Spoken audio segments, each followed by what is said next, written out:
आजिर मुख्य खबर माघ सप्तमी चंद्रभागा बुड़ पर ट्राफिक कटकणा जारी। आज दिन 12 फेब्रुआरी 4 तारिख सकाळ 8टा पर्यंत जानवाहन चलाचल नियंत्रण कर बंद हेब आम ओडिशा नवीन ओडिशा खर्च हिसाब खोजिले सरकार।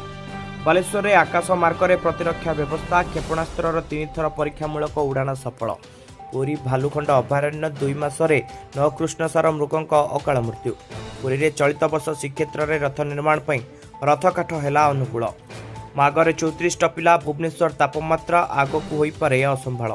महिला आसला खुशी खबर फेब्रुआरी 8 रे मिल चतुर्थ पर्याय सुभद्रा टंका। ऑनलाइन बेटिंग गेम पर्दाफाश कला बलांगीर पुलिस 5 अभियुक्त गिरफ जबत है 18 मोबाइल सह 3 लैपटॉप। पटनागढ़ में खेलिबा बेले फुटिगला मोबाइल बैटेरी 2 शिशु गुरुतर। बारवाटी दिनिकिया ऑनलाइन ने टिकेट बिक्री आरंभ हो अध घंटा भितर सरीगला। पटनागढ़ में ओडिशारू छेली चोरी छत्तीसगढ़ गिरफ सह 7 छेली उद्धार। वर्णबोधरू नुआ शोभन संस्कार को लोकार्पण कले मुख्यमंत्री कहले वर्णबोध में बिलेई आसवा पूर्व हरिण थिला। कलाहांडी दुआरसनी ठारे महुमाछी आक्रमण में 15 छात्र छात्री असुस्थ। सरस्वती पूजा चलता बेले है आक्रमण।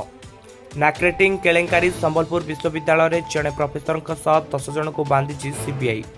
मुंबई में इंग्लैंडर शोचनीय परास्त T20 श्रृंखला जीतिला भारत। नुआदिल्ली में बरजात्री मिसी ज्वाई नाचिले बोली रागिगले शशुर भांगीदेले बाहाघर। रायपुर छत्तीसगढ़ में बर्ड फ्लू आतंक 17,000 कुकुड़ा और 12,000 चिया को हत्या। नुआदिल्ली में अंडर 19 महिला T20 विश्वकप ट्रॉफी जीतिला भारत। अहमदाबाद में भयंकर सड़क दुर्घटना 35 फुट खाई को खसला बस 7 मृत। कनाडा मेक्सिको और चीन उपर टैरिफ वृद्धि कले ट्रंप प्रभावित हेबे एकाधिक कार कंपनी।